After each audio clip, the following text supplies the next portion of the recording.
बिस्मिल्लाहिर्रहमानिर्रहीम। अस्सलाम वालेकुम नाज़रीन, प्रोग्राम इख्तिलाफी नोट में खुश आमदीद और मैं हूँ आपके साथ फ़िज़ा रियाज। वज़ीर आज़म इमरान खान की हुकूमत उस पसंद की शादी की तरह है जो कि हो तो गई है मगर उसे निभाने की भरपूर कोशिश की जा रही है। और इसी सिलसिले में वज़ीर आज़म इमरान खान मुख्तलिफ सहाफ़ियों से मुलाकातें भी कर रहे हैं। 2 रोज़ कबल हबीब अकरम साहब भी मिलकर और आज भी ताज़ा मुलाकात हुई है। बहुत से सीनियर जर्नलिस्ट मौजूद थे इस मुलाकात में और इसमें भी यही इतलात आ रही हैं कि प्राइम मिनिस्टर इज़ कॉन्फिडेंट। वज़ीर आज़म कह रहे हैं मैं कहीं नहीं जा रहा, ना खुद झुकूंगा ना किसी को झुकने दूंगा। और मुजीबर रहमान शामी साहब हमारे साथ मौजूद है जो कि इस मुलाकात में मौजूद है। अस्सलाम वालेकुम सर, आपकी भी मुलाकात हुई है प्राइम मिनिस्टर से। वजीर आज़म इमरान खान क्या कॉन्फिडेंट है, स्टिल सरप्राइज देंगे वो संडे को? भाई वजीर आज़म ने बताया है कि वो अपनी हिकमत अमली के बारे में हमें एतमाद में नहीं ले सकते। इतवार को जो कुछ होगा उसके बारे में बता नहीं सकते, लेकिन उन्होंने ये तासुर जरूर दिया कि अभी भी उनके पास कोई पत्ते मौजूद हैं जिनको वो शो कर सकते हैं इतवार के दिन।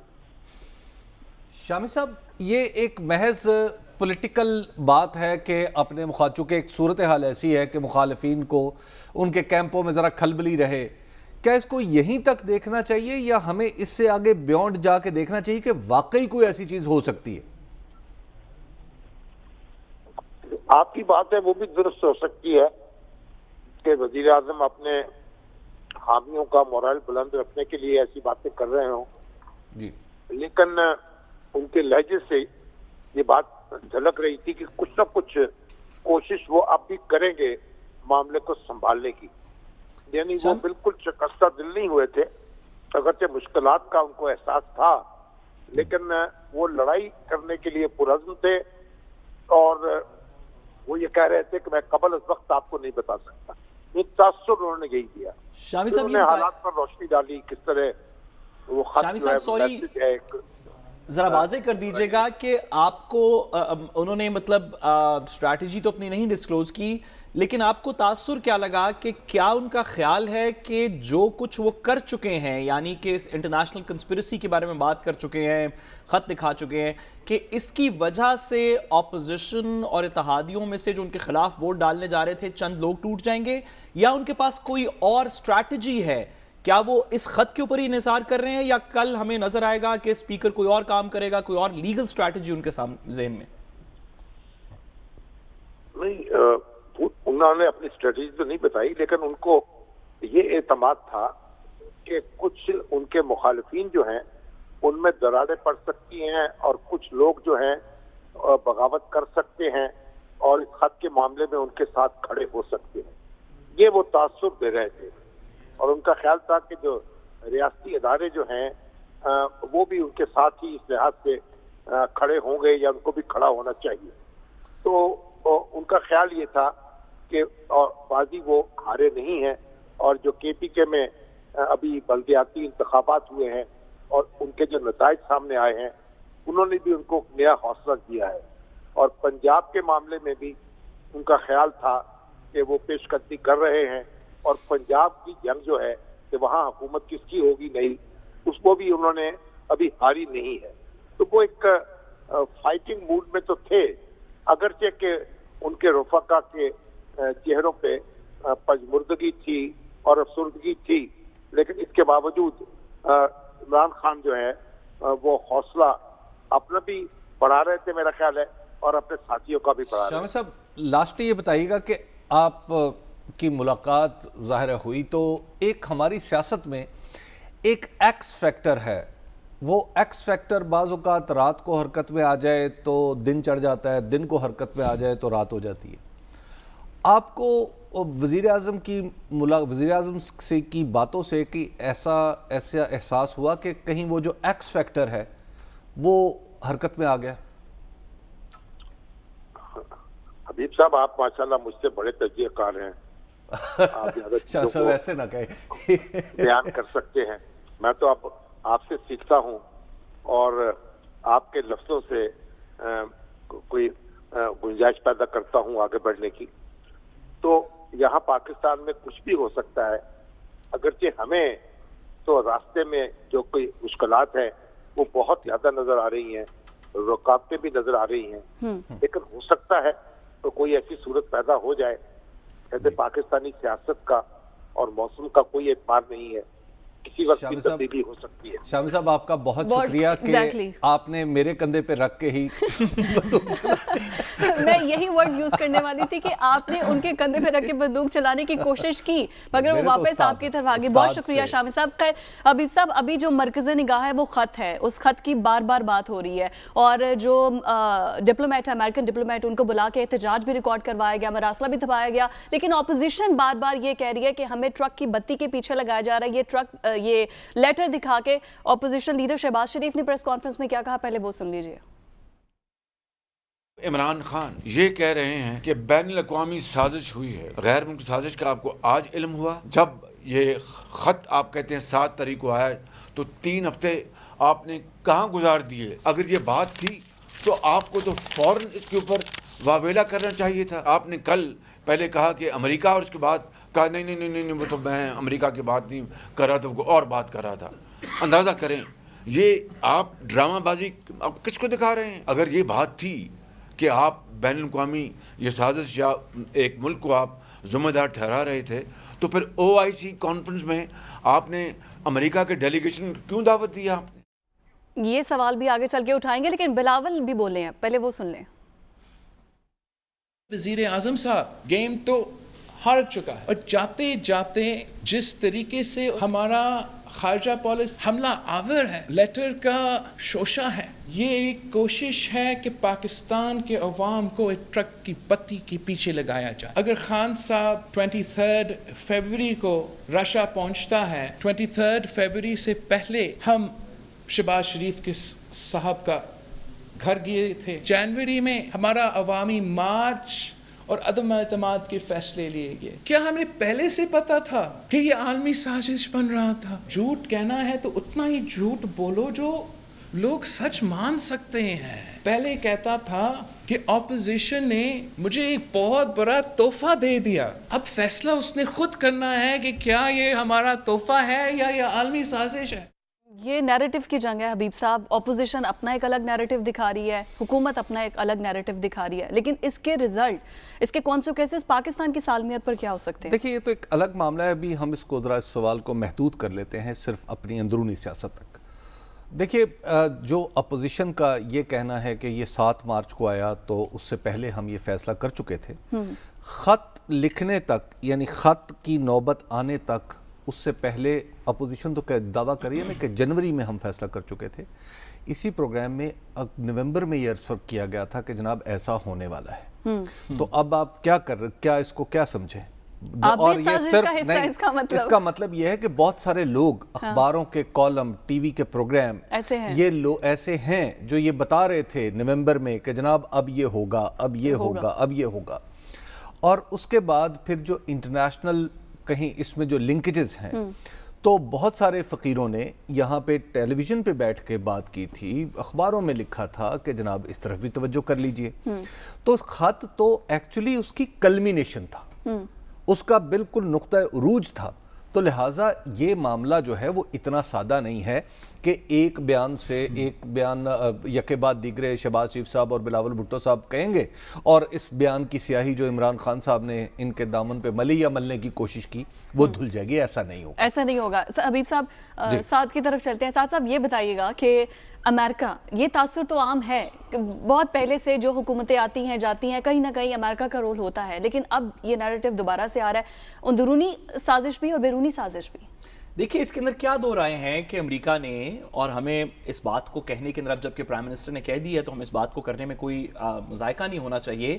دنیا ساری اس بات کو جانتی ہے. چین نے بھی ریسنٹلی ایک رپورٹ پبلش کی کہ پچھلے 60 سالوں کے اندر امریکہ نے 74 دفعہ کسی نہ کسی ملک کی حکومت گرانے کی کوشش کی. اور یہ بات شروع ہوتی ہے 1952 نکراگوا سے اور بولیویا سے اور پھر آگے کیوبا میں اور دیگر جگہوں پہ.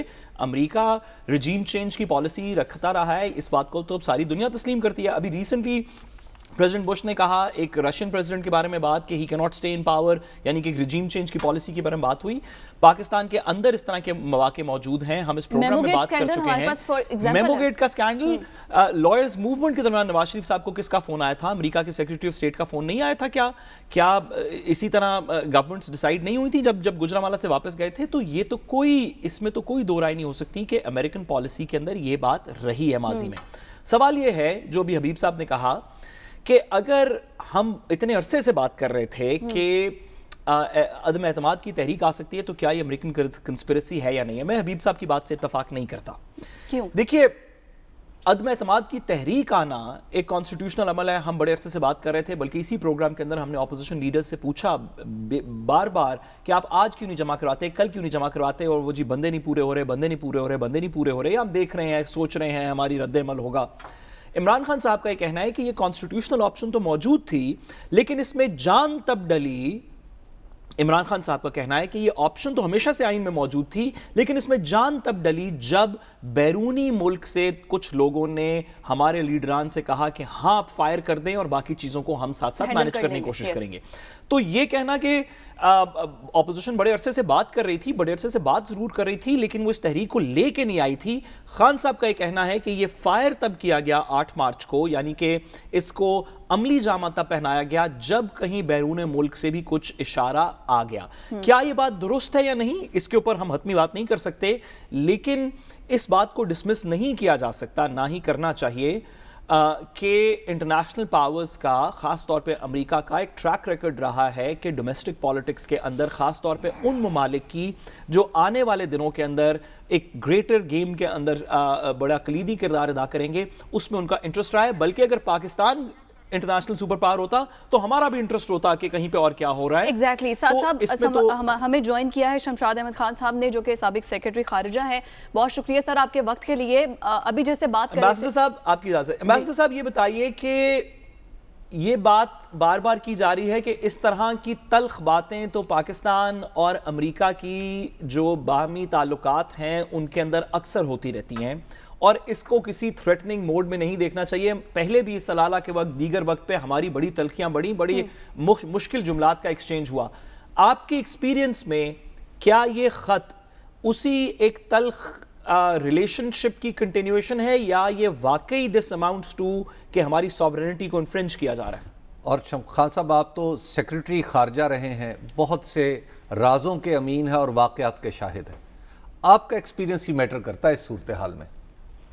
लेकिन हबीब, मैं एक बात की वजाहत कर दूं कि मेरा ताल्लुक ना अरबाब सियासत और सहाफत से है और ना ही मैं तज्जियाकारी करता हूं, तो मैं सिर्फ आपका सवाल उसी सिफारतकारी के हवाले से जी बिल्कुल जवाब, और वो इस तरीके से कि ये जिस बात का आपने जिक्र किया है कि अमेरिका और पाकिस्तान के ताल्लुकात में अप्स एंड डाउन्स की जो तारीख है, ये बहुत पुरानी है।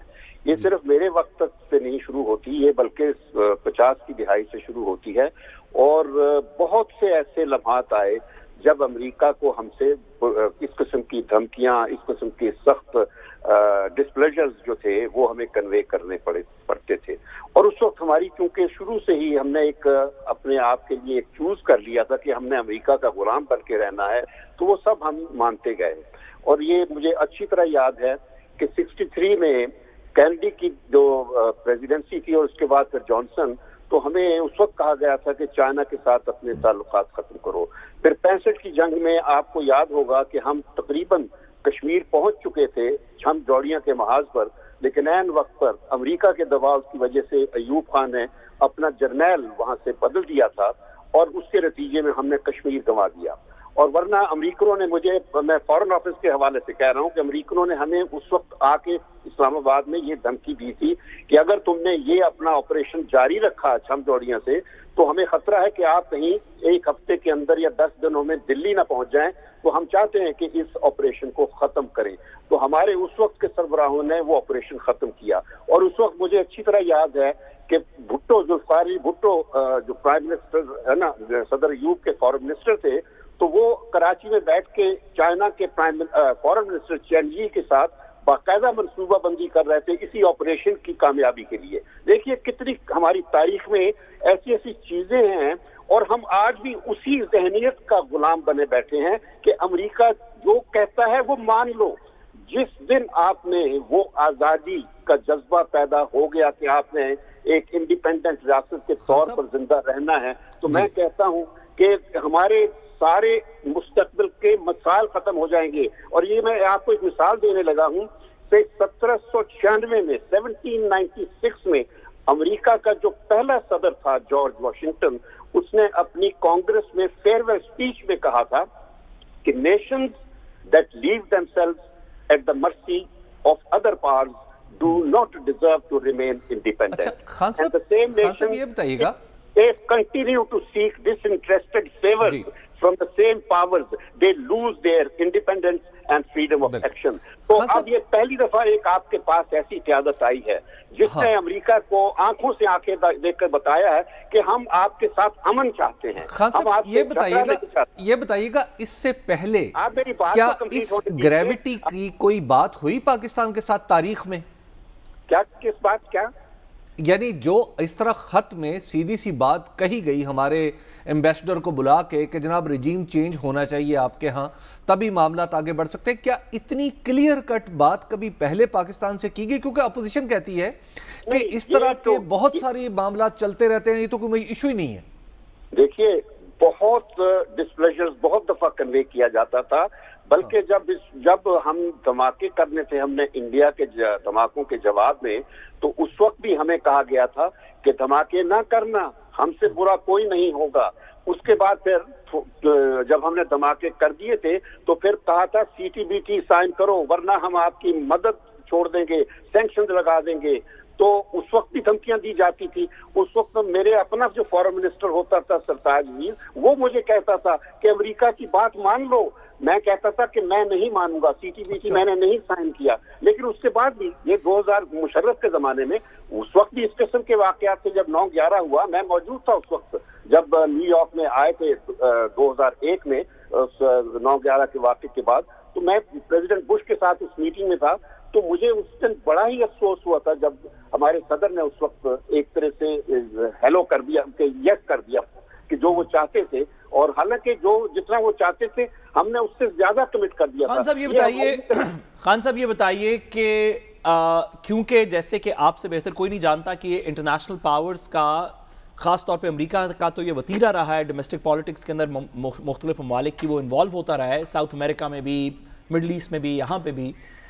क्या आपके ख्याल में अब जबकि एक मल्टीपोलर वर्ल्ड एग्जिस्ट करता है, तो क्या कुछ दीगर इंटरनेशनल पावर्स भी इसमें स्टेक होल्डर्स हैं? क्या आपके ख्याल में वो कहीं पसे पर्दा कुछ काउंटर भी कर रही होंगी, या पाकिस्तान को और पाकिस्तान की मौजूदा हुकूमत को अमेरिका के आसरे पे छोड़ दिया जाएगा और अपने कमतर जो हमारे मईशत का आसरा है उस पर छोड़ दिया जाएगा?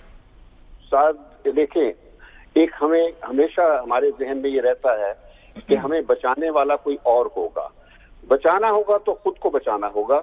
कोई ताकत आपके लिए किसी किस्म का और झगड़ा नहीं लेगी, ये मैं बता देता हूँ आपको। मुझे याद है कि जब अमेरिका के साथ, जब इंडिया के साथ कारगिल का झगड़ा हो रहा था, तो उस वक्त चाइना ने यही कहा था कि तुम लोग बायलैटरली इसको कर लो, वरना तीसरी पार्टी को शामिल कर लिया तो तुम्हें और लेने के देने पड़ जाएंगे। और मैंने कोशिश भी की थी उस वक्त, हमने बायलैटरली तकरीबन कर लिया था, लेकिन उस वक्त क्लिंटन ने फिर वाजपेयी को फोन करके मना कर दिया। अब ये चलते हैं चीजें, अपना असर और रसूख को चलाते रहते हैं। तो वाजपेयी को लास्ट मिनट पर हमने जो इंडिया के साथ मुआहदा किया था वो कैंसिल करवाया, और नवाज शरीफ को वाशिंगटन बुला के फिर उस वक्त उससे वो हल करवाया जो कि हमारी तारीख का एक बदनुमा हिस्सा बन गया।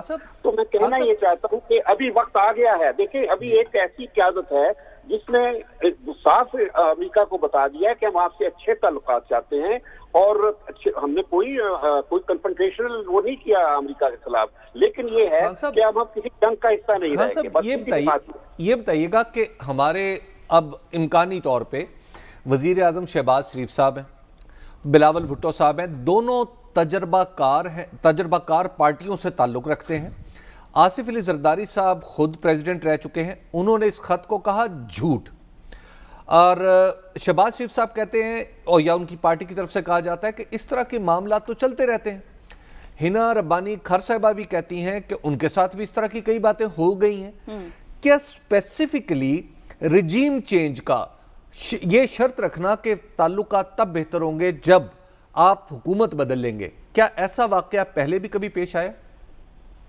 یار ہر دفعہ یہ تو نہیں نا کہ وہی چیز بار بار ہوتی ہے، کیونکہ حالات بدلتے رہتے ہیں، مسائل بدلتے رہتے ہیں، اور یہ دھمکیوں کا طریقہ بدلتا رہتا ہے، دھمکیوں کی جو نیچر ہوتی ہے وہ بدلتی رہتی ہے. وہ ایک جیسے واقعات تو نہیں ہوتے، ہر دفعہ ایک نیا مسئلہ ہوتا ہے، اس نئے مسئلے کو نئے طریقے سے ہی کنوے کیا جاتا ہے. لیکن یہ معمول کی بات ہے کہ سفیروں کے ذریعے سے کنوے کیا جاتا ہے. ہر تیسرے دن امریکہ کے سفیر ہمارے پاس آ کے اپنی خواہشات یا اپنی ڈسپلیجر ہمیں کنوے کیا کرتا تھا، جس کا ہم جواب دیا کرتے تھے، خود ہی ڈائریکٹ اس کو بلا کے دیتے تھے. جس طرح ایک مسئلہ ہوا تھا 27 مئی 1998 کو کہ ہمیں یہ خبر ملی تھی کہ انڈیا اور اسرائیل پاکستان پر حملہ کرنے والے ہیں، تو میں نے 4 سفیروں کو رات کو سمن کر کے دفتر میں بلا کے یہ باتیں بتائی تھی، کیونکہ میرے لیے اس وقت کرائسس مینج کرنا تھا. تو میں نے کرائسس مینج کرنے کے لیے اس سارے واقعے لیکن محرم سے مجرم بنتے دیر نہیں لگتی. بہت شکریہ سر آپ کے وقت کے لیے. لیکن یہ قوم IMF کے شکنجے میں کسی ہوئی ہے، فیٹف کی تلوار ہم پر ہر وقت لٹکتی رہتی ہے، تو اس میں سوچنا ہوگا کہ ہماری خارجہ پالیسی آزاد ہوگی یا نہیں. لیکن خیر ہمیں ایک بریک کی طرف جانا ہے، بریک کے بعد ہم بات کریں گے پنجاب کے وزیر اعلیٰ کی تبدیلی کے حوالے سے. Stay with us. Welcome back ناظرین. عہد بزدار ہوا تمام، اب ہوگے پنجاب اسمبلی کے اندر نئے الیکشن، نئے وزیر اعلیٰ کا انتخاب. جو کابینہ ہے وہ تحلیل ہو چکی ہے، لیکن اس کا اثر تحریک عدم اعتماد کی وجہ سے اس پر پڑے گا، کیونکہ اگر وہاں پر وزیر اعظم پرائم منسٹر عمران خان نہیں رہتے تو پھر تو پنجاب کے الیکشن بھی بے سود ثابت ہوں گے. لیکن حبیب صاحب، وزیر اعلیٰ کے انتخاب میں ایک طرف ہے اپوزیشن لیڈر حمزہ شہباز، ایک طرف ہے اسپیکر پنجاب اسمبلی، تو پھر آپ یہ بتائیے کہ کیا پرویز الہی کامیاب ہو سکیں گے؟ ان کو ہم بطور وزیر اعلیٰ دیکھ سکتے ہیں؟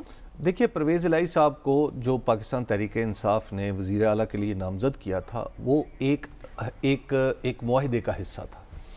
اس معاہدے کا ایک حصہ پرفارم کرنا تھا حکومت نے، یعنی PTI نے، اور دوسرا حصہ پرفارم کرنا تھا اپنے چودھری پرویز الہی صاحب نے.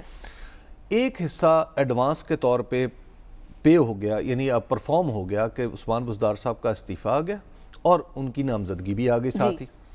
لیکن جو چودھری صاحب نے پرفارم کرنا تھا وہ اس کا دوسرا حصہ ہے. وہ ہے کہ اتوار کو یعنی پرسوں وہ وزیر اعظم کے خلاف تحریک عدم اعتماد کو ناکام بنانے میں اپنا کیا کردار ادا کر سکتے ہیں. اب اگر آج تک کی تادم گفتگو اب تک ان کا کوئی کردار سامنے نہیں آیا. MQM پہ ان کا اثر و رسوخ تھا، MQM ادھر بیٹھی ہے. BAP پہ ان کا اثر و رسوخ تھا، BAP ادھر بیٹھی ہے. خود اپنی پارٹی کے اندر ان کا اختلاف ہے، ان کا کم از کم ایک رکن اسمبلی آ کے کہتا ہے کہ میں علل اعلان میں اپنی پارٹی کے عمران خان کے خلاف ووٹ دوں گا. اسی طرح بہت سارے اتحادی ادھر چلے گئے. جہاں تک میری معلومات ہیں کچھ 7-8 جو ناراض ارکان تھے ان کے ساتھ بھی چودھری صاحب کا دعویٰ تھا، رابطہ تھا، وہ 7-8 ارکان بھی واپس نہیں آئے. تو لہٰذا صورتحال ایسی بن گئی ہے کہ چودھری صاحب کو PTI کی دامے درمے قدمے سخنے سپورٹ کے لیے کچھ اور کر کے دکھانا پڑے گا. نمبر 1. نمبر 2، ہمیں یہ بات ذہن میں رکھنی چاہیے کہ عمران خان وزیر اعظم رہیں نہ رہیں، وہ پاکستان تحریک انصاف کے چیئرمین ہیں، اور ایز آف ناؤ جب ہم گفتگو کر رہے ہیں تو ان کی حیثیت یہ ہے کہ ان کی لکھے ہوئے خط یا دی ہوئی زبانی ہدایت کے مطابق ہی عدم اعتماد یا وزیر اعلیٰ یا وزیر اعظم کے انتخاب کے موقع پر ووٹ ممبر کو ڈالنا پڑے گا. لیکن منحرف رکن بھی تو ہے، ترین گروپ بھی ہے، علیم خان بھی ہے. یہی اس میں ٹیڑھا پن ہے. اب معاملہ یہ ہے کہ کیا وزیر اعظم نے اپنے ممبران پنجاب اسمبلی کو یہ ہدایت جاری کر دی ہے کہ آپ چودھری پرویز الہی صاحب کو ووٹ ڈالیں؟ تو لحاظ، اور پھر دوسری بات یہ ہے کہ کیا بگر پکچر میں کہ خود عمران خان صاحب وزیر اعظم نہیں رہتے لیکن ان کے ووٹوں پہ چودھری پرویز الہی صاحب وزیر اعلیٰ بن جائے، کیا یہ سچویشن عمران خان کے ڈیزائن میں آتی ہے یا PTI کے ڈیزائن میں آتی ہے؟ تو اس کے لیے ابھی there are so many ifs and buts. دوسری بات یہ ہے کہ جہاں تک معاملہ ہے حمزہ شہباز صاحب کا، اوپر والد ماجد اگر وزیر اعظم بن جاتے ہیں تو نیچے فرما بردار برخوردار جو ہیں وہ وزیر اعلیٰ بنے, بسم اللہ, یہ کوئی نہ آئین اس سے منع کرتا ہے نہ دستور اس سے منع کرتا ہے, لیکن کیا اس کے لیے پاکستان پیپلز پارٹی یہ ساری صورتحال قبول کرے گی؟ ایگزیکٹلی. کیا مسلم لیگ نون قبول کرے گی؟ مسلم لیگ نون عوام قبول کرے گی, کیونکہ ایک طرف شہباز شریف کا چہرہ ہے. عوام بھی قبول کر لیں گے, مسلم لیگ نون بھی قبول کر لے گی. مریم نواز کچھ نہیں بولیں گی؟ مریم نواز نے جہاں جس بات پہ بولنا تھا وہاں پہ وہ نہیں بولی, اوکے, تو لہٰذا اسی وجہ سے یہ سارا کام ہو رہا ہے. اوکے. اچھا, اب کیا یہ تصویر جو ہے خود پی ایم ایل این کے لیے کتنی موزوں ہے, پی ڈی ایم کے اتحاد کے لیے کتنی موزوں ہے؟ کیونکہ جو میری معلومات ہیں میں آپ کو وہ عرض کر دیتا ہوں کہ ایک دفعہ یہ گفتگو ہوئی, اس گفتگو میں یہ طے پایا جب یہ وزیر اعظم کی بات ہو رہی تھی کہ وزیر اعظم جو ہے شہباز شریف صاحب بنیں گے یا بلاول بھٹو زرداری صاحب بنیں گے. یہ اس وقت ڈسکشن ہو رہی تھی, 2-2.5 مہینے پہلے کی بات. مولانا فضل الرحمان کو یہ بات پتہ چلی تو انہوں نے پھر اس بات پہ کہا کہ اچھا کیا یہ دستوری طور پہ طے ہو چکا ہے کہ یا شریف خاندان کا ایک شخص وزیر اعظم ہوگا یا بھٹو خاندان کا ایک شخص وزیر اعظم ہوگا؟ اس پہ پھر شہباز شریف صاحب نہیں میاں صاحب نہیں مولانا, ہم اس کو مل بیٹھ کے طے کریں گے. اچھا, اب یہ سوال جو ہے میں جو پاکستان پیپلز پارٹی کی صفوں سے اٹھتا ہوا سن رہا ہوں کہ یہ کیا طے ہے, کہ کیوں اسی طرح کا ہوگا کہ اوپر قبلہ والد صاحب اور نیچے یہ پی ڈی ایم کی قیادت اب فیصلہ کرے گی, ایسا ہوتا ہے. لیکن حبیب صاحب مجھے آپ سے اختلاف ہے, آپ نے عثمان بزدار کا نام تک نہیں لیا. ساتھ صاحب آپ مس کر رہے ہوں گے یقینی طور پہ, آئی کین فیل اٹ. نہیں بہت زیادہ, میں تو بلکہ روز صبح اٹھ کے وسیم اکرم پلس صاحب کے 2-3 جو گن گاتا تھا میں سوچ رہا ہوں کہ کس کے گاؤں گا. دیکھیے وہ کتاب لکھنے کا سوچ رہے ہیں. عثمان بزدار صاحب پہلے لکھ لیں تو پھر کتاب تک بھی نوبت آ جائے گی. دیکھیے عثمان بزدار صاحب پرائم منسٹر صاحب کو جتنے بھی پسند ہوں, تقریباً پاکستان کے طول و عرض میں اس بات کے اوپر اب اتفاق ہے کہ he may have been a good choice or an okay choice, but he was certainly not the best choice. مطلب پی ٹی آئی کی اپنی صفوں کے اندر سے بھی جو لوگ اس پوزیشن کے اوپر آ سکتے تھے یہ بہترین چوائس نہیں تھی. عمران خان صاحب کہتے ہیں کہ انہوں نے بڑا کام کیا, ان کے کام وہ صحیح طرح بتا نہیں پاتے جس وجہ سے ان کے اوپر اس طرح کی تنقید ہوتی ہے. تمام باتیں درست ہوں گی, لیکن کام اگر کیا بھی تو عثمان بزدار صاحب کی ول پاور کے اوپر نہیں ہوا, وہ پارٹی نے, حکومت نے کیا. بزدار صاحب کی جگہ کوئی بھی ہوتا تو کام اسی طرح کے ہوتے, اس سے بہتر آپشنز بھی ہو سکتی تھی. تو بزدار صاحب کے جانے کے اوپر تو میرا خیال ہے کہ پارٹی کے اپنے اندر لوگ بھی راضی ہیں. سوال ایفیکٹولی صرف ایک ہی ہے, اور وہ یہ ہے کہ وفاقی حکومت کے اندر کیا ہوگا. عثمان بزدار صاحب اس کا ایک مائنر سا حصہ ہیں, پرویز الہی صاحب بھی اس کا ایک مائنر سا حصہ ہیں.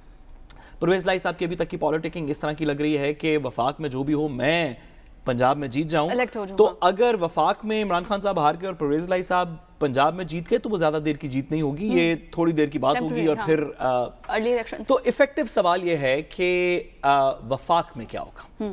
اور عمران خان صاحب کی ابھی تک کی اسٹریٹجی یہ لگتی ہے کہ میں نے اپنی طرف سے فیکٹس بیان کر دیے, کہا کہ وہ پاورز, وہ خاندان جو ہمیشہ سے پاکستان میں حکومت کرتے رہے پچھلے 50 سال میں, 30-35 سال میں کم از کم, اور وہ پاورز جو پچھلے 30-35 سال میں ہر 4 مہینے بعد, ہر 2 سال بعد, 2.5 سال بعد 90 کی دہائی کے اندر حکومتیں گراتی رہی ہیں, پاکستان کی پالیٹکس کے اندر انٹرفیئر کرتی رہی ہیں, وہی پاورز اور وہی خاندان واپس مسلط ہونے جا رہے ہیں, اور میں اس کے خلاف کھڑا ہوں.